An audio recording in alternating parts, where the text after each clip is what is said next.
My dear friends and professionals, I am Uday Singh, advocate speaking. ನೀವೆಲ್ಲರೂ ಸಹ ನನ್ನ channel ಅನ್ನು ನೋಡ್ತಾ ಇದ್ದೀರಿ ಅಂತ ನಾನು ಅಂದ್ಕೊಂಡಿದ್ದೀನಿ. ಶೇರ್ ಮಾಡಿ, ಲೈಕ್ ಮಾಡಿ, ಕಮೆಂಟ್ ಮಾಡಿ ಮತ್ತು ನನ್ನ ಚಾನೆಲ್ಗೆ ಸಬ್ಸ್ಕ್ರೈಬ್ ಆಗೋದನ್ನ ಮರಿಬೇಡಿ ಅಂತ ಹೇಳ್ತಾ ಇವತ್ತು ನಾನು ಇನ್ನೊಂದು ವಿಷಯವನ್ನು ತೆಗೆದುಕೊಂಡು ನಿಮ್ಮ ಮುಂದೆ ಬಂದಿದ್ದೀನಿ. ಸೊ ಇವತ್ತು ನಾನು ಆಯ್ಕೆ ಮಾಡ್ಕೊಂಡಿರ್ತಕ್ಕಂಥ ವಿಷಯ ಅಂತಂದ್ರೆ hierarchy of the court system in India. ಭಾರತದಲ್ಲಿ ನ್ಯಾಯಾಂಗ ವ್ಯವಸ್ಥೆಯಲ್ಲಿ ಇರ್ತಕ್ಕಂಥ ಒಂದು ಶ್ರೇಣಿತ್ವ ಪದ್ಧತಿ, ಈ ಒಂದು ವಿಷಯದ ಬಗ್ಗೆ ಈ ವಿಡಿಯೋ ಮೂಲಕ ನಾನು ನಿಮ್ಮ ಮುಂದೆ ಹಂಚಿಕೊಳ್ಳಿಕ್ಕೆ ಇಷ್ಟಪಡ್ತಾ ಇದ್ದೀನಿ.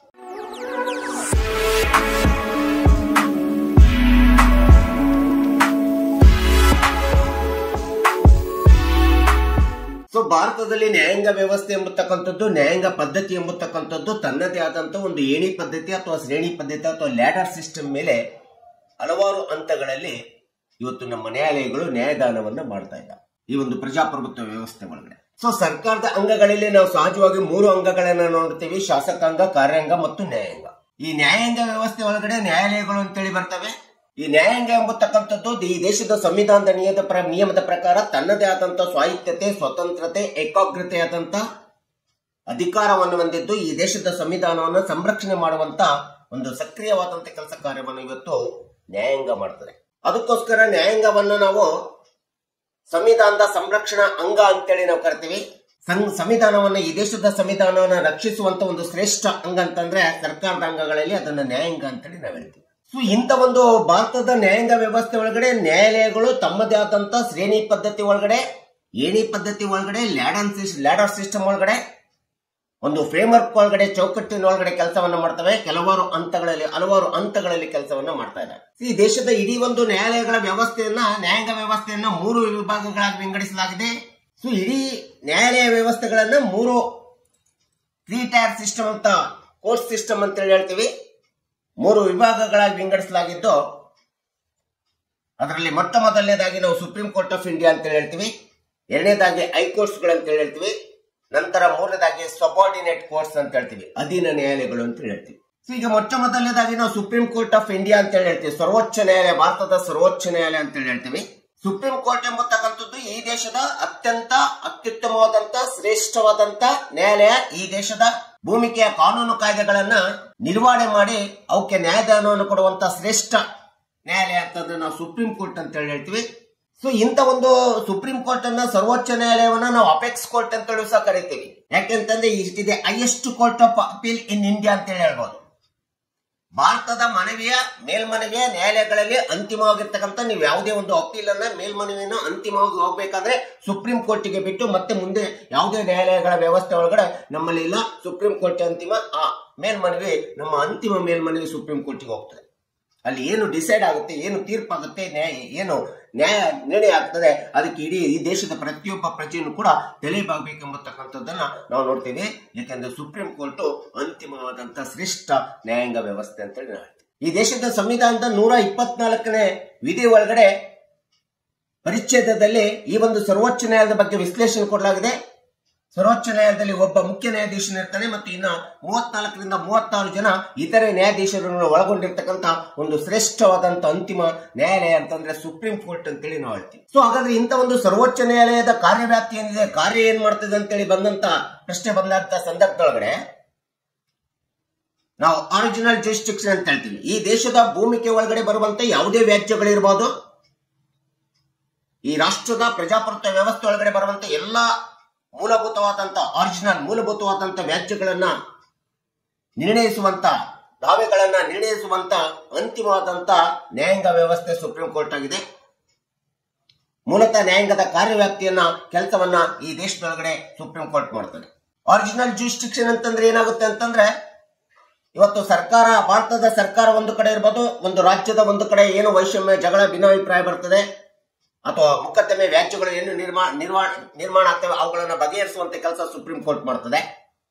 ಒಂದು ರಾಜ್ಯ ಒಂದು ಕಡೆ, ಹಲವಾರು ರಾಜ್ಯಗಳು ಇನ್ನೊಂದು ಕಡೆ ಯಾವುದೇ ವಿಷಯದ ಬಗ್ಗೆ ಕುರಿತು ಒಂದು ವೈಷಮ್ಯ, ಭಿನ್ನಾಭಿಪ್ರಾಯ, ಜಗಳ ಬಂತು ಅಂತಂದ್ರೆ ಕಾನೂನಿನ ವ್ಯಾಪ್ತಿ ಒಳಗಡೆ ಆ ಒಂದು ನ್ಯಾಯದಾನವನ್ನು ಮಾಡುವಂತ ಕೆಲಸ ಇವತ್ತು ಸರ್ವೋಚ್ಚ ನ್ಯಾಯಾಲಯ ಮಾಡ್ತದೆ.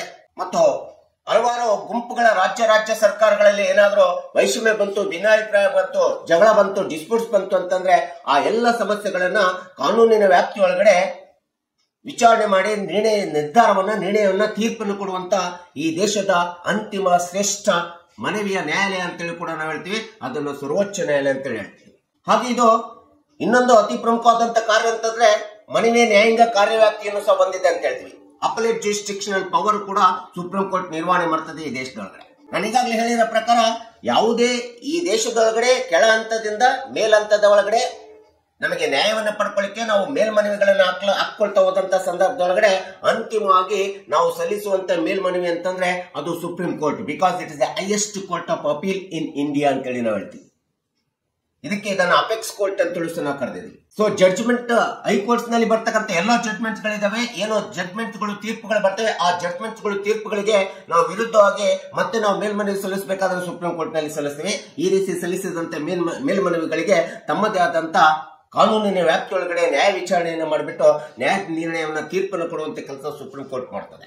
ಅಷ್ಟೇ ಅಲ್ಲದೆ constitutional cases, substantial question of the constitutional cases ಅಂತ ಹೇಳ್ತೀವಿ.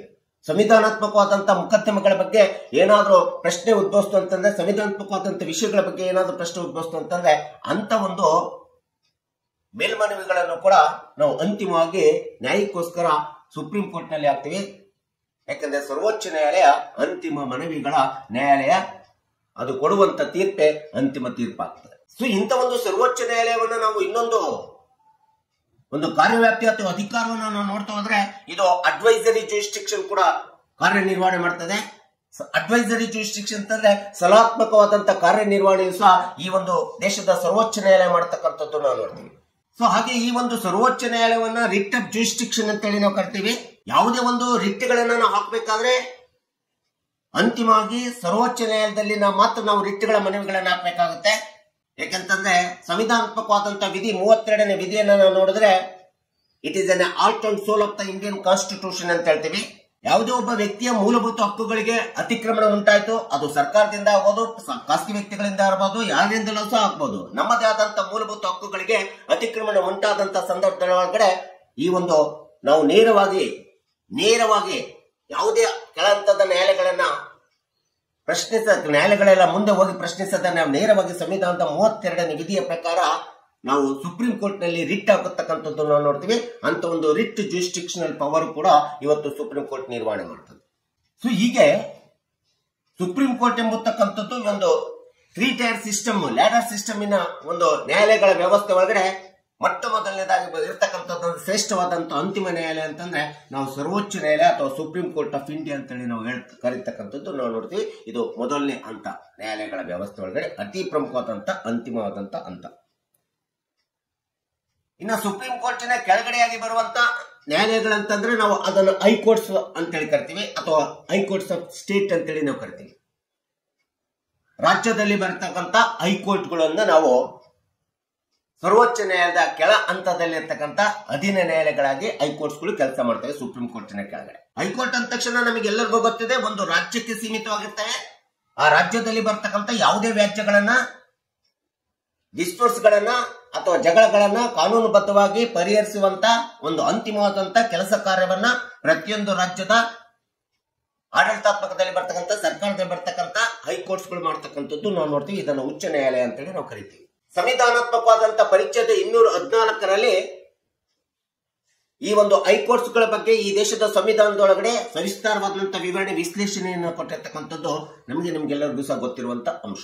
ಹೈಕೋರ್ಟ್ಗಳ ಇಂಥ ಒಂದು ಹೈಕೋರ್ಟ್ಸ್ಗಳ ಒಂದು ಕಾರ್ಯವ್ಯಾಪ್ತಿ ಏನು, ಕಾರ್ಯ ಏನು, ಅಧಿಕಾರ ಅಂತೇಳಿ ಬಂದ್ರೆ ಒಂದು ರಾಜ್ಯದೊಳಗಡೆ ಬರ್ತಕ್ಕಂಥ, ಭೂಮಿಕೆಯಲ್ಲಿ ಬರ್ತಕ್ಕಂಥ, ಉದ್ಭವಿಸಿರ್ತಕ್ಕಂಥ ಮೂಲತವಾದಂತ ಯಾವುದೇ ನ್ಯಾಯಾಂಗದ ವ್ಯಾಜ್ಯಗಳನ್ನ, ಮುಕದ್ದಮೆಗಳನ್ನ, ಜಗಳಗಳನ್ನ ಕಾನೂನಿನ ವ್ಯಾಪ್ತಿಯೊಳಗಡೆ ತೀರ್ಮಾನಿಸಿ ಅವಕ್ಕೆ ಅಂತಿಮವಾದಂತ ನ್ಯಾಯಾಂಗ ನಿರ್ಣಯವನ್ನ, ನ್ಯಾಯ ತೀರ್ಮಾನವನ್ನು ಕೊಡುವಂತ ಒಂದೊಂದು ರಾಜ್ಯದ ಅಂತಿಮ ನ್ಯಾಯಾಂಗ ವ್ಯವಸ್ಥೆ ಅಂತಂದ್ರೆ ನಾವು ಹೈಕೋರ್ಟ್ ಅಂತೇಳಿ ನಾವು ಕರಿತೀವಿ, ಅಥವಾ ಹೈಕೋರ್ಟ್ಸ್ ಅಂತೇಳಿ ನಾವು ಹೇಳ್ಬೇಕಾಗುತ್ತೆ. ಆದ್ರೆ ಹೈಕೋರ್ಟ್ಗಳು ತಮ್ಮ ಅಧಿಕಾರವನ್ನ, ನ್ಯಾಯಾಂಗದ ಕಾರ್ಯವ್ಯಾಪ್ತಿ ಅಧಿಕಾರವನ್ನು ಚಲಾಯಿಸಬೇಕಾದ್ರೆ ಒಂದು ಲಿಮಿಟೇಷನ್ ಇರ್ತದೆ, ಒಂದು ಲಿಮಿಟ್ ಇರ್ತದೆ.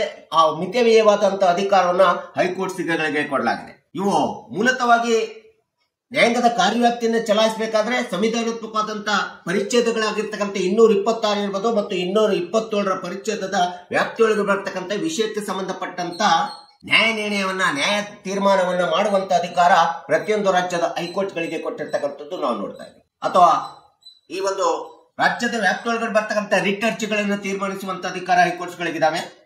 ಸೊ ಇಂಥ ಒಂದು ಮಿತಿ ಸ್ಪೆಸಿಫಿಕ್ ಆದಂತ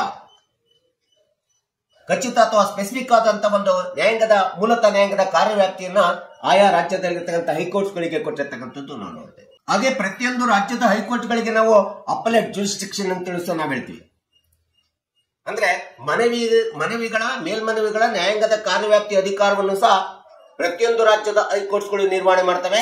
ಇವತ್ತು ತಾಲೂಕು ಮಟ್ಟದಲ್ಲಿರ್ತಕ್ಕಂಥ ತೀರ್ಪುಗಳಿರ್ಬೋದು ಅಥವಾ ಜಿಲ್ಲಾ ನ್ಯಾಯಾಲಯಗಳಲ್ಲಿ ನಡೆದಂತ ತೀರ್ಪುಗಳಿರ್ಬೋದು, ತಾಲೂಕು ಮತ್ತು ಜಿಲ್ಲಾ ನ್ಯಾಯಾಲಯಗಳಲ್ಲಿ ನಡೆದಂತ ಅದು ಸಿವಿಲ್ ಕೇಸಸ್ ಇರಲಿ, ಕ್ರಿಮಿನಲ್ ಕೇಸಸ್ಗಳಿರಲಿ, ಆ ತೀರ್ಪುಗಳು ಜಡ್ಜ್ಮೆಂಟ್ಗಳು ಡಿಗ್ರಿಗಳು ಆದಂತ ಸಂದರ್ಭದೊಳಗೆ ಅವುಗಳ ವಿರುದ್ಧವಾಗಿ ನಾವೇನಾದ್ರೂ ಮುಂದಿನ ನ್ಯಾಯ ನಿರ್ಣಯವನ್ನು ಪಡ್ಕೊಳ್ಳಿಕ್ಕೆ ನಾವು ನ್ಯಾಯಾಂಗದ ಹೋರಾಟಕ್ಕೆ ಹೋಗ್ಬೇಕಂತಂದ್ರೆ ನಾವು ಸಹಜವಾಗಿ ಮೇಲ್ಮನವಿಯನ್ನ ನಮ್ಮ ಆಯಾ ರಾಜ್ಯದಲ್ಲಿರ್ತಕ್ಕಂಥ ಹೈಕೋರ್ಟ್ಗಳಲ್ಲಿ ಹಾಕ್ತೀವಿ.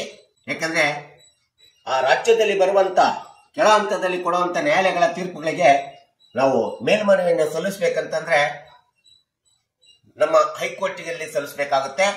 ಯಾಕಂದ್ರೆ ಇದು ನಮ್ಮ ರಾಜ್ಯಕ್ಕೆ ಸಂಬಂಧಪಟ್ಟಂತ ಯಾವುದೇ ಮನವಿಯನ್ನ ಸ್ವೀಕರಿಸಿ ಮೇಲ್ಮನವಿಯನ್ನು ಸ್ವೀಕರಿಸಿ ಅವುಗಳಿಗೆ ನ್ಯಾಯ ನಿರ್ಣಯವನ್ನು ನಿರ್ಧಾರವನ್ನು ಕೊಡುವಂತ ಅಂತಿಮ ನ್ಯಾಯಾಂಗ ವ್ಯವಸ್ಥೆ ಅಂತ ನಾವು ಹೈಕೋರ್ಟ್ ಅಂತ ಹೇಳ್ತೀವಿ, ರಾಜ್ಯಕ್ಕೆ ಸೀಮಿತವಾಗಿ. ಈವನ್ ಸಿವಿಲ್ ಕೇಸಸ್ಗಳಿರ್ಬೋದು ಅಥವಾ ಕ್ರಿಮಿನಲ್ ಕೇಸಸ್ಗಳಿರ್ಬೋದು.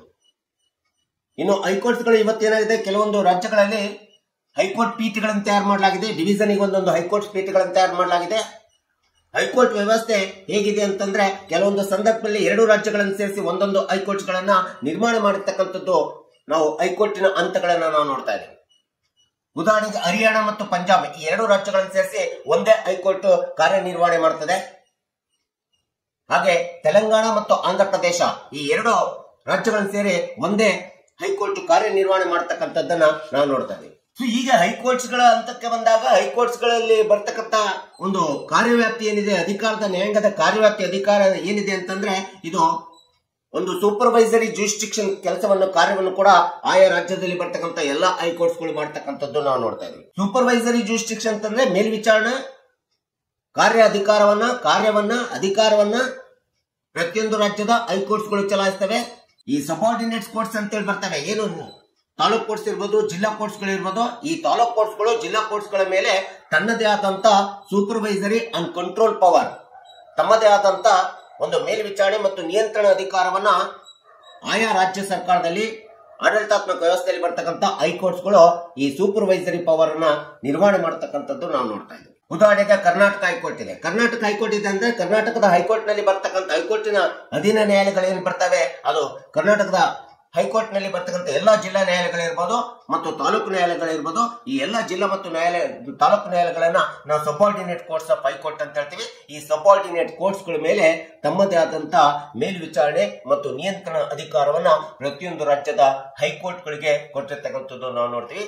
ಅದಕ್ಕೋಸ್ಕರ ಇದನ್ನು advisory jurisdiction power supervisory jurisdiction power high court ನಿರ್ವಹಣೆ ಮಾಡ್ತದೆ ಅಂತೇಳಿ ನಾವು ನೋಡ್ಬೇಕಾಗುತ್ತೆ. ಹಾಗೆ ರಾಜ್ಯದ ನ್ಯಾಯಾಂಗ ವ್ಯವಸ್ಥೆಗೆ ಸಂಬಂಧಪಟ್ಟಂತೆ ರಾಜ್ಯದ ವ್ಯಾಪ್ತಿ ಒಳಗಡೆ ರಾಜ್ಯದ ಭೂಪ್ರದೇಶದ ವ್ಯಾಪ್ತಿಗೆ ಸಂಬಂಧಪಟ್ಟಂತೆ ಯಾವುದೇ ವಿಧವಾದಂತ ಸಂವಿಧಾನಾತ್ಮಕವಾದಂತ ವಿಷಯಕ್ಕೆ ಸಂಬಂಧಪಟ್ಟಂತ ಮೊಕದ್ದಮೆಗಳು ವ್ಯಾಜ್ಯಗಳು ಬಂದ್ರೆ ಅವುಗಳನ್ನ ರಿಟ್ ಮೂಲಕ ಸ್ವೀಕರಿಸುವಂತ ಕೆಲಸ ಸಂವಿಧಾನಾತ್ಮಕವಾದಂತ ಪರಿಚಯದ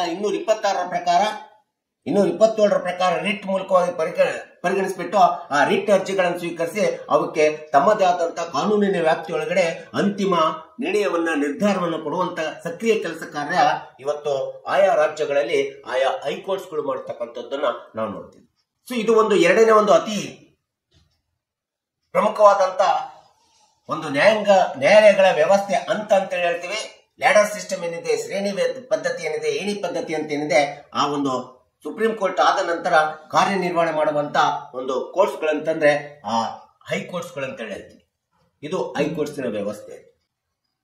ಇನ್ನು ಕೊನೆಯದಾಗಿ ಸಬಾರ್ಡಿನೇಟ್ ಕೋರ್ಟ್ಸ್ ಅಂತ ಹೇಳ್ತೀವಿ. ಸಬಾರ್ಡಿನೇಟ್ ಕೋರ್ಟ್ಸ್ ಅಂತಂದ್ರೆ ಈ ಸಬಾರ್ಡಿನೇಟ್ ಕೋರ್ಟ್ಸ್ಗಳು ಅಧೀನ ನ್ಯಾಯಾಲಯಗಳು ಯಾವತ್ತಿಗೂ ಕೂಡ ಈ ದೇಶದ ಲ್ಯಾಡರ್ ಸಿಸ್ಟಮ್ ಆಫ್ ಕೋರ್ಟ್ಸ್ಗಳಲ್ಲಿ ನ್ಯಾಯಾಲಯಗಳ ಏಣಿ ಪದ್ಧತಿ ಶ್ರೇಣಿ ಪದ್ಧತಿಯಲ್ಲಿ ಕೊನೆಯದಾಗಿ ಬರ್ತಕ್ಕಂಥ 3 ಟೈರ್ ಸಿಸ್ಟಮ್ ಕೋರ್ಟ್ಸ್ ನಲ್ಲಿ ಕೊನೆಯದಾಗಿ ಬರ್ತಕ್ಕಂತಂದ್ರೆ ಅಧೀನ ನ್ಯಾಯಾಲಯಗಳು ಅಂತೇಳಿ ನಾವು ಕರಿತೀವಿ. ಅಧೀನ ನ್ಯಾಯಾಲಯಗಳಲ್ಲಿ ಮೊದಲನೇದಾಗಿ ಡಿಸ್ಟ್ರಿಕ್ಟ್ ಕೋರ್ಟ್ ಬರ್ತದೆ. ಡಿಸ್ಟ್ರಿಕ್ಟ್ ಕೋರ್ಟ್ ನಲ್ಲಿ ಒಬ್ಬ ಡಿಸ್ಟ್ರಿಕ್ಟ್ ಕೋರ್ಟ್ಗೆ ಒಬ್ಬರು ಜಡ್ಜ್ ಇರ್ತಾರೆ. ಅವರು ಕ್ರಿಮಿನಲ್ ಕೇಸಸ್ ಇರ್ಬೋದು, ಈ ಒಂದು ಸಿವಿಲ್ ಕೇಸಸ್ ಗಳನ್ನ ನಿರ್ವಹಣೆ ಮಾಡ್ತಾರೆ. ಡಿಸ್ಟ್ರಿಕ್ಟ್ ಕೋರ್ಟ್ಸ್ಗೆ ವಿಶೇಷವಾಗಿ ಡಿಸ್ಟ್ರಿಕ್ಟ್ ಕೋರ್ಟ್ ಜಡ್ಜಸ್ಗಳಿಗೆ ಸಿವಿಲ್ ಕೇಸಸ್ ಗಳನ್ನ ವಿಚಾರಣೆ ಮಾಡುವಂತ ಒಂದು ಸಂಪೂರ್ಣ ಅಧಿಕಾರವನ್ನು ಕೊಟ್ಟಿರ್ತದೆ. ಹಾಗೆ ಡಿಸ್ಟ್ರಿಕ್ಟ್ ಸೆಷನ್ ಕೋರ್ಟ್ ಅಂತ ಹೇಳಿರ್ತದೆ. ಜೊತೆಗೆ ಇದನ್ನ ಡಿಸ್ಟ್ರಿಕ್ಟ್ ಕೋರ್ಟ್ ಅನ್ನ ಡಿಸ್ಟ್ರಿಕ್ಟ್ ಕೋರ್ಟ್ ಜೊತೆಗೆ ಡಿಸ್ಟ್ರಿಕ್ಟ್ ಸೆಷನ್ ಕೋರ್ಟ್ ಅಂತ ಹೇಳಿ ಸಹ ಕರಿತೀವಿ.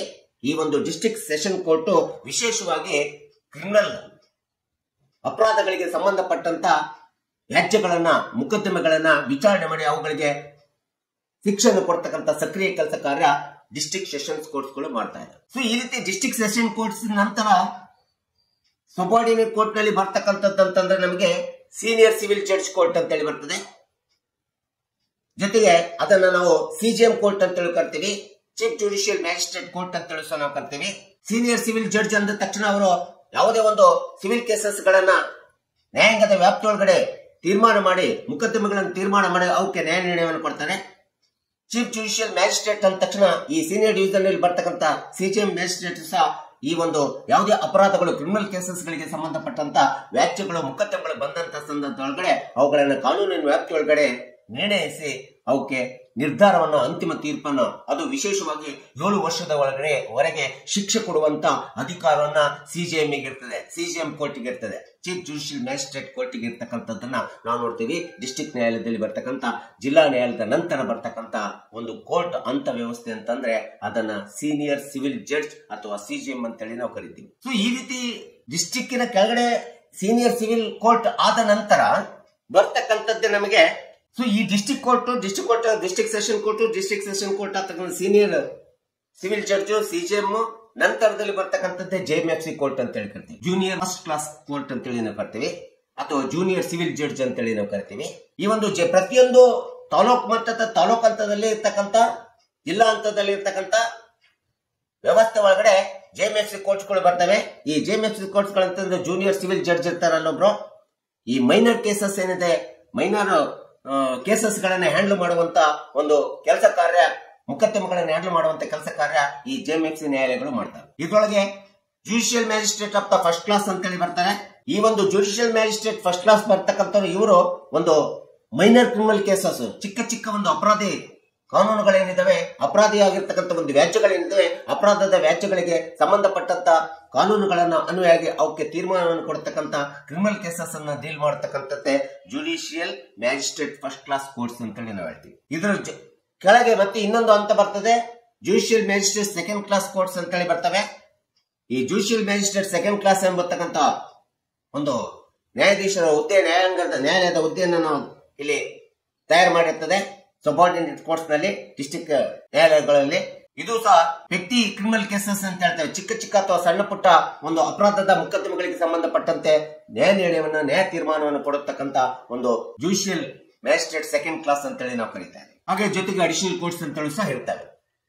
ಈ ರೀತಿ district court, district sessions court, senior division courts ಮತ್ತು ಸಿಜಿಎಂ ಕೋರ್ಟ್, ಜೊತೆಗೆ judicial magistrate first class, second class courts, ಜೊತೆಗೆ ಅಡಿಷನಲ್ ಕೋರ್ಟ್ಸ್, ಈ ಎಲ್ಲ ಒಂದು ಹಂತಗಳ ನ್ಯಾಯಾಲಯಗಳೇನಿದಾವಲೆ ಇವೆಲ್ಲವೂ ಕೂಡ ಸಬಾರ್ಡಿನೇಟ್ಸ್ ಕೋರ್ಟ್ಸ್ ಹಂತದಲ್ಲಿ ಬರ್ತದೆ. ಈ ಎಲ್ಲ ನ್ಯಾಯಾಲಯದ ನ್ಯಾಯಾಲಯಗಳು ಈ ಒಂದು ಹೈಕೋರ್ಟಿನ ಸಬಾರ್ಡಿನೇಟ್ ಕೋರ್ಟ್ಸ್ ಗಳಾಗಿ ಕೆಲಸ ಮಾಡ್ತವೆ. ಈ ಒಂದು ನ್ಯಾಯಾಲಯಗಳ ಮೇಲೆ ಸಂಪೂರ್ಣವಾದಂತ ಮೇಲ್ವಿಚಾರಣೆ ಮತ್ತು ನಿಯಂತ್ರಣ ಹೈಕೋರ್ಟ್ ಹೊಂದಿರತಕ್ಕಂಥದ್ದು ನಾವು ನೋಡ್ತೀವಿ. ಈ ಎಲ್ಲ 3 ಹಂತಗಳು ಮುಗಿದ ಮೇಲೆ ಇನ್ನೊಂದು ಹಂತದ ಕೋರ್ಟ್ಸ್ ವ್ಯವಸ್ಥೆ ಈ ದೇಶದೊಳಗಡೆ ಮಾಡಲಾಗಿದೆ. ಆ ಒಂದು 4ನೇ ಹಂತದ ಕೋರ್ಟ್ಸ್ ವ್ಯವಸ್ಥೆ ಅಂತಂದ್ರೆ ಸ್ಪೆಷಲೈಸ್ಡ್ ಕೋರ್ಟ್ಸ್ ಅಂತೇಳಿ ಕರಿತೀವಿ, ವಿಶೇಷ ನ್ಯಾಯಾಲಯಗಳು ಅಂತೇಳಿ ಕರಿತೀವಿ. ವಿಶೇಷ ನ್ಯಾಯಾಲಯಗಳಂತಂದ್ರೆ ಇವು ವಿಶೇಷವಾದಂತ ಸ್ಪೆಸಿಫಿಕ್ ಆಗಿರ್ತಕ್ಕಂಥ ವಿಶೇಷವಾದಂತ ಯಾವುದೇ ಮೊಕದ್ದಮೆಗಳು, ವ್ಯಾಜ್ಯಗಳು ಈ ದೇಶದೊಳಗಡೆ ಉದ್ಭವಿಸಿದಾಗ ಅವುಗಳನ್ನ ನಿರ್ವಹಣೆ ಮಾಡ್ಲಿಕ್ಕೋಸ್ಕರ ಸ್ಥಾಪನೆಗೊಂಡಂತ ಕೋರ್ಟ್ಸ್ ಗಳನ್ನ ನಾವು ಸ್ಪೆಸಿಫಿಕ್ ಆಗಿ ಸ್ಪೆಷಲೈಸ್ಡ್ ಕೋರ್ಟ್ಸ್ ಅಂತೇಳಿ ನಾವು ಕರಿತೀವಿ, ವಿಶೇಷ ನ್ಯಾಯಾಲಯಗಳು ಅಂತೇಳಿ ನಾವು ಕರಿತೀವಿ. ಸೊ ಈ ರೀತಿ ವಿಶೇಷ ನ್ಯಾಯಾಲಯಗಳನ್ನ ನಾವು ನೋಡ್ತಾ ಹೋದ್ರೆ ಯಾವ ವಿಷಯಗಳಿಗೆ ಸಂಬಂಧಪಟ್ಟಂತೆ ಖಚಿತವಾದಂತ ನಿಶ್ಚಿತವಾದಂತ ವಿಷಯಗಳಿಗೆ ಸಂಬಂಧಪಟ್ಟಂತೆ ನಾವು ನ್ಯಾಯಾಲಯಗಳನ್ನು ಸ್ಥಾಪನೆ ಮಾಡ್ಕೊಂಡಿದ್ದೀವಿ. ಆ ವಿಷಯಕ್ಕೆ ಸಂಬಂಧಪಟ್ಟಂತ ವ್ಯಾಜ್ಯಗಳನ್ನ, ದಾವೆಗಳನ್ನ ಮಾತ್ರ ನಿರ್ಣಯಿಸುವಂತ, ನ್ಯಾಯ ನಿರ್ಣಯವನ್ನು ಮಾಡುವಂತ, ನ್ಯಾಯ ನಿರ್ಧಾರವನ್ನು ಮಾಡುವಂತ ನ್ಯಾಯಾಲಯಗಳಂತೆ ಏನು ಸ್ಥಾಪನೆ ಆಗಿದೆ ಅವುಗಳನ್ನ ಮಾತ್ರ ನಾವು ಸ್ಪೆಷಲೈಸ್ಡ್ ಕೋರ್ಟ್ಸ್ ಅಂತ ಕರಿತೀವಿ. ಅಂತ ಒಂದು ಸ್ಪೆಷಲೈಸ್ಡ್ ಕೋರ್ಟ್ಸ್ಗಳು ಈ ದೇಶದೊಳಗಡೆ ನ್ಯಾಯದಾನವನ್ನು ಮಾಡಲಿಕ್ಕೆ ಸ್ಥಾಪನೆ ಆಗಿದೆ, ಸರ್ಕಾರ ಸ್ಥಾಪನೆ ಮಾಡಿಕೊಟ್ಟಿದೆ.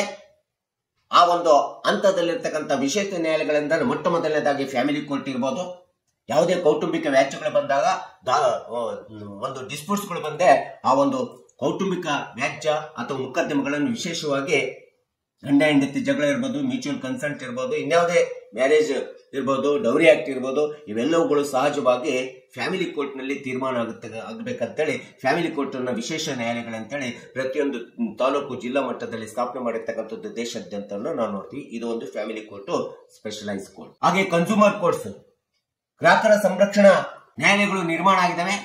ಗ್ರಾಹಕರಿಗೆ ಇವತ್ತು ಏನಾದ್ರೂ ತೊಂದರೆ ಆಯ್ತು ಅಂತಂದ್ರೆ, ತಾವು ಕೊಂಡುಕೊಂಡಂತ ವಸ್ತುವಿಗೆ ಏನಾದ್ರೂ ಹಾನಿ ಆಯ್ತು ಅಥವಾ ಆ ವಸ್ತು ದೋಷಪೂರಿತವಾಗಿತ್ತು, ಆ ವಸ್ತುವಿಂದ ಮೋಸ ವಂಚನೆಗೊಳಗಾಗಿದ್ರೆ ಅಂತ ಸಂದರ್ಭದಲ್ಲಿ ನಾವು ಸಹಜವಾಗಿ ಕನ್ಸ್ಯೂಮರ್ ಫೋರಂ ಕೋರ್ಟ್ಸ್ ಅಂತೇಳಿ ನಾವು ನ್ಯಾಷನಲ್ ಲೆವೆಲ್ ಇರ್ಬೋದು, ಸ್ಟೇಟ್ ಲೆವೆಲ್ ಇರ್ಬೋದು, ಡಿಸ್ಟ್ರಿಕ್ಟ್ ಲೆವೆಲ್ ಕನ್ಸ್ಯೂಮರ್ ಫೋರಂ ಕೋರ್ಟ್ಸ್ಗಳಿದ್ದಾವೆ. ಇವುಗಳ ಮೂಲಕ ನಾವು ನ್ಯಾಯವನ್ನು ಪಡ್ಕೊಳ್ಳಿಕ್ಕೆ ಈ ಒಂದು ಸ್ಪೆಷಲೈಸ್ಡ್ ಕೋರ್ಟ್ಸ್, ಕನ್ಸ್ಯೂಮರ್ ಕೋರ್ಟ್ಸ್ಗಳು ಸ್ಥಾಪನೆ ಆಗಿದೆ. ಹಾಗೆ ಲೇಬರ್ ಕೋರ್ಟ್ಸ್ಗಳು, ಕಾರ್ಮಿಕರಿಗೆ ಆಗುತ್ತಕ್ಕಂಥ ಅನ್ಯಾಯ ಇರ್ಬೋದು, ಕಾರ್ಮಿಕರಿಗೆ ಸಿಗತಕ್ಕಂಥ ಸೌಲಭ್ಯಗಳಿರ್ಬೋದು, ಇಮ್ಯುನಿಟೀಸ್ ಪ್ರಿವಿಲೇಜಸ್ಗಳು ಇರ್ಬೋದು, ಅವರ ವೆಲ್ಫೇರ್ ಆಫ್ ದ ಲೇಬರ್ಸ್ ಇರ್ಬೋದು, ಕಾರ್ಮಿಕರ ಕಲ್ಯಾಣ ರಕ್ಷಣೆ ಮಾಡತಕ್ಕಂಥದ್ದು ಇರ್ಬೋದು, ಈ ಎಲ್ಲ ಮೊಕದ್ದಮೆ ವ್ಯಾಜ್ಯಗಳಿಗೆ ಸಂಬಂಧಪಟ್ಟಂತೆ ಏನಾದ್ರೂ ನಾವು ನ್ಯಾಯ ಪಡ್ಕೋಬೇಕಂತಂದ್ರೆ ಸಹಜವಾಗಿ ಲೇಬರ್ ಕೋರ್ಟ್ಸ್ಗಳು ಸ್ಥಾಪನೆ ಆಗಿದ್ದಾವೆ. ಆ ಒಂದು ಲೇಬರ್ ಕೋರ್ಟ್ಸ್ಗಳಲ್ಲಿ ನಾವು ಅರ್ಜಿಯನ್ನು ಸಲ್ಲಿಸಬೇಕಾಗುತ್ತೆ. ಜೊತೆಗೆ ರೆವಿನ್ಯೂ ಕೋರ್ಟ್ಸ್ ಅಂತ ಹೇಳಿದಾವೆ. ಇವತ್ತು ತಾಲೂಕು RRT ಕೋರ್ಟ್ಸ್ಗಳು ಇರ್ಬೋದು, ಅಸಿಸ್ಟೆಂಟ್ ಕಮಿಷನರ್ ಕೋರ್ಟ್ಸ್ಗಳು ಇರ್ಬೋದು, ಡಿಸ್ಟ್ರಿಕ್ಟ್ ಕೋರ್ಟ್ಸ್ಗಳು, ಇವೆಲ್ಲವೂ ಕೂಡ ರೆವಿನ್ಯೂ ಕೋರ್ಟ್ಸ್ ನಲ್ಲಿ ಬರ್ತವೆ.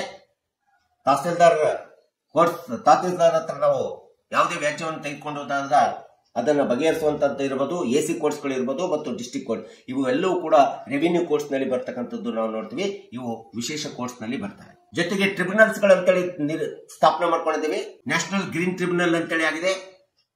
ರಾಷ್ಟ್ರದ ಹಸಿರು ಸಮಸ್ಯೆಗಳ, ದೇಶದ ಪರಿಸರಕ್ಕೆ ಸಂಬಂಧಪಟ್ಟಂತೆ ಏನಾದರೂ ವ್ಯಾಜ್ಯಗಳು ಬಂದಂದಾಗ ನಾವು NGTಯಲ್ಲಿ ಅಪ್ಲಿಕೇಶನ್ ಹಾಕೊಳ್ತೀವಿ. ಹಾಗೆ ಡೆಟ್ ರಿಕವರಿ ಟ್ರಿಬ್ಯುನಲ್ಸ್ ಅಂತೇಳಿ ಬರ್ತವೆ. ಸಾಲ ರಿಕವರಿ ಮಾಡಿಕೊಳ್ಳುವಂತ ಒಂದು ಟ್ರಿಬ್ಯುನಲ್ಸ್ ಮಂಡಳಿಗಳನ್ನು ಸ್ಥಾಪನೆ ಮಾಡ್ಕೊಂಡಿರ್ತಕ್ಕಂಥ ನಾವು ನೋಡ್ತಿದ್ವಿ. ಲಾಸ್ಟ್ ರಿಸಾರ್ಟ್ ಅಂತಂದ್ರೆ ಅಡ್ಮಿನಿಸ್ಟ್ರೇಟಿವ್ ಕೋರ್ಟ್ಸ್ ಅಂತೇಳಿ ನಾವು ಕಾಣ್ತೀವಿ. ಆಡಳಿತಾತ್ಮಕವಾದಂತ ನ್ಯಾಯಾಲಯಗಳು, ಆಡಳಿತಾತ್ಮಕ ನ್ಯಾಯಾಲಯಗಳು ವಿಶೇಷವಾಗಿ ಈ ದೇಶದಲ್ಲಿ ಬರ್ತಕ್ಕಂಥ ಅಧಿಕಾರಶಾಹಿ ವರ್ಗ ಅಂತ ಏನಿದೆ, ನೌಕರಶಾಹಿ ವರ್ಗ ಅಂತ ಏನಿದೆ, ಅಥವಾ ಸರ್ಕಾರದಲ್ಲಿ ನಾಗರಿಕ ಸೇವಕರಾಗಿ ನೌಕರಿ ಮಾಡ್ತಕ್ಕಂಥ ಎಂಪ್ಲಾಯ್ಸ್ ಅಂತ ಏನಿದಾವೆ, ಎಂಪ್ಲಾಯ್ಸ್ ರಿಟರ್ನ್ಸ್ ಆಫ್ ದ ಗ್ರೀವ್ಯಾನ್ಸಸ್ ಏನಾದ್ರು ಬಂದ್ರೆ, ಈ ಒಂದು ನೌಕರದಾರರ ಸಂಕಷ್ಟಗಳಿಗೆ ಸಂಬಂಧಪಟ್ಟಂತ ಒಂದು ಸಮಸ್ಯೆಗಳು ಉದ್ಭವಿಸಿದೆ, ವ್ಯಾಜ್ಯಗಳು ಉದ್ಭವಿಸಿದ್ರೆ ಅವುಗಳನ್ನ ಅಡ್ಮಿನಿಸ್ಟ್ರೇಟಿವ್ ಕೋರ್ಟ್ಸ್ ಗಳಿಂದ ನಾವು ಹೋಗಿ ಕೇಳ್ಕೋಬೇಕಾಗುತ್ತೆ. ಆ ಅಡ್ಮಿನಿಸ್ಟ್ರೇಟಿವ್ ಕೋರ್ಟ್ಸ್ ಅಂತಂದ್ರೆ ಕೇಂದ್ರ ಸರ್ಕಾರದಲ್ಲಿ ಸೆಂಟ್ರಲ್ ಅಡ್ಮಿನಿಸ್ಟ್ರೇಟಿವ್ ಟ್ರಿಬ್ಯುನಲ್ ಅಂತ ಹೇಳಿದ್ರೆ ಕ್ಯಾಟ್ ಅಂತೇಳಿ ಕರಿತೀವಿ. ಹಾಗೆ ಕರ್ನಾಟಕಕ್ಕೆ ಬಂದ್ರೆ KAT ಅಂತೇಳಿ ನಾವು ಕರ್ನಾಟಕ ಅಡ್ಮಿನಿಸ್ಟ್ರೇಟಿವ್ ಟ್ರಿಬ್ಯುನಲ್ ಅಂತೇಳಿ ನಾವು ಹೇಳ್ತೀವಿ. ಹೀಗೆ ಪ್ರತಿಯೊಂದು ರಾಜ್ಯದಲ್ಲೂ ಸಹ ಆಯಾ ಒಂದು KAT ಮಾಡಿದ್ರೆ ಇಡೀ ಒಂದು ರಾಜ್ಯಗಳನ್ನ ಸೇರಿಸಿರ್ತಕ್ಕಂಥ ಒಂದು ಸೆಂಟ್ರಲ್ ಕೋರ್ಟ್ ಇರ್ತದೆ, ಅಡ್ಮಿನಿಸ್ಟ್ರೇಟಿವ್ ಕೋರ್ಟ್. ಅದನ್ನ ಸೆಂಟ್ರಲ್ ಅಡ್ಮಿನಿಸ್ಟ್ರೇಟಿವ್ ಕೋರ್ಟ್ ಅಂತೇಳಿ ನಾವು ಕರೀತಾ ಇದ್ದೀವಿ, ಕ್ಯಾಟ್ ಅಂತೇಳಿ ಕರೀತಾ ಇದ್ದೀವಿ. ಸೊ ನೌಕರದಾರರಿಗೆ, ವಿಶೇಷ ಕೇಂದ್ರ ಸರ್ಕಾರಿ ನೌಕರದಾರರು ಇರ್ಬೋದು, ರಾಜ್ಯ ಸರ್ಕಾರಿ ನೌಕರದಾರಗಳಿರ್ಬೋದು, ಸೊ ಅವ್ರಿಗೆ ಏನಾದರೂ ಒಂದು ತಮ್ಮ ನೌಕರಿಗೆ ಸಂಬಂಧಪಟ್ಟಂತೆ ಇನ್ಯಾವುದೇ ವಿಧವಾದಂತಹ ವ್ಯಾಜ್ಯಗಳು ನಿರ್ಮಾಣ ಆಗುವಂತಂದ್ರೆ ಆ ಒಂದು ನೌಕರದಾರರ ಸಮಸ್ಯೆಗಳನ್ನು ಪರಿಹರಿಸಲಿಕ್ಕೋಸ್ಕರ, ಆಡಳಿತಾತ್ಮಕವಾದಂತಹ ಒಂದು ಸಮಸ್ಯೆಗಳನ್ನು ಪರಿಹಾರ ಮಾಡಲಿಕ್ಕೋಸ್ಕರ ಅಡ್ಮಿನಿಸ್ಟ್ರೇಟಿವ್ ಕೋರ್ಟ್ಸ್ ಸ್ಥಾಪನೆ ಆಗಿದೆ. ಆ ಅಡ್ಮಿನಿಸ್ಟ್ರೇಟಿವ್ ಕೋರ್ಟ್ಸ್ ಗಳನ್ನ ಕ್ಯಾಟ್ ಮತ್ತು KAT ಅಂತೇಳಿ ನಾವು ಕರೀತಾ ಇದ್ದೀವಿ. ಸೊ ಹೀಗೆ ಹಲವಾರು 4 ಹಂತಗಳಲ್ಲಿ supreme court, high courts, subordinate courts ಮತ್ತು ಸ್ಪೆಷಲೈಸ್ಡ್ ಕೋರ್ಟ್ಸ್ ಅಂತೇಳಿ ಈ 4 ಟೈರ್ ಸಿಸ್ಟಮ್ ಮೂಲಕ ಈ ಒಂದು ದೇಶದ ನ್ಯಾಯಾಂಗ ವ್ಯವಸ್ಥೆ ಒಂದು ಶ್ರೇಣತ್ವ ಪದ್ಧತಿ, ಒಂದು ಏಣಿ ಪದ್ಧತಿ ಒಳಗಡೆ, ಲ್ಯಾಡರ್ ಸಿಸ್ಟಮ್ ಒಳಗಡೆ, ಚೌಕಟ್ಟಿನೊಳಗಡೆ ನ್ಯಾಯದಾನವನ್ನು ಮಾಡುವಂತದ್ದನ್ನ ಈ ಪ್ರಜಾಪ್ರಭುತ್ವ ವ್ಯವಸ್ಥೆ ಒಳಗಡೆ ಭಾರತ ದೇಶದೊಳಗಡೆ ನಾವು ನೋಡ್ತಾ ಇದ್ದೀವಿ. ಸೊ ಹೀಗೆ ಈ ಒಂದು hierarchical system of the courts ಇಂಡಿಯಾದೊಳಗಡೆ ಹೇಗೆ ಕಾರ್ಯನಿರ್ವಹಣೆ ಮಾಡ್ತವೆ ಎಂಬತಕ್ಕಂಥದ್ದನ್ನ ನಾನು ಈ ವಿಡಿಯೋ ಮೂಲಕ ಸಂಕ್ಷಿಪ್ತವಾಗಿ ನಿಮ್ಮ ಮುಂದೆ ಇಟ್ಟಿದ್ದೀನಿ. ದಯವಿಟ್ಟು ನನ್ನ ವಿಡಿಯೋ ಇಷ್ಟ ಆಗಿದ್ರೆ ಶೇರ್ ಮಾಡಿ, ಲೈಕ್ ಮಾಡಿ, ಕಮೆಂಟ್ ಮಾಡಿ, ಮತ್ತು ನನ್ನ ಚಾನಲ್ಗೆ ಇನ್ನೂ ಯಾರ್ಯಾರು ಸಬ್ಸ್ಕ್ರೈಬ್ ಆಗಿಲ್ಲ ದಯವಿಟ್ಟು ಸಬ್ಸ್ಕ್ರೈಬ್ ಆಗಿ ಅಂತೇಳಿ ಕೇಳ್ಕೊಳ್ತಾ ಇವತ್ತಿನ ವಿಷಯಕ್ಕೆ ವಿರಾಮವನ್ನು ಹೇಳ್ತೀನಿ. ನಾನು ಇನ್ನೊಂದು ವಿಷಯವನ್ನು ತೆಗೆದುಕೊಂಡು ನಿಮ್ಮ ಮುಂದೆ ಬರ್ತೀನಿ. ಜೈ ಹಿಂದ್, ಜೈ ಕರ್ನಾಟಕ.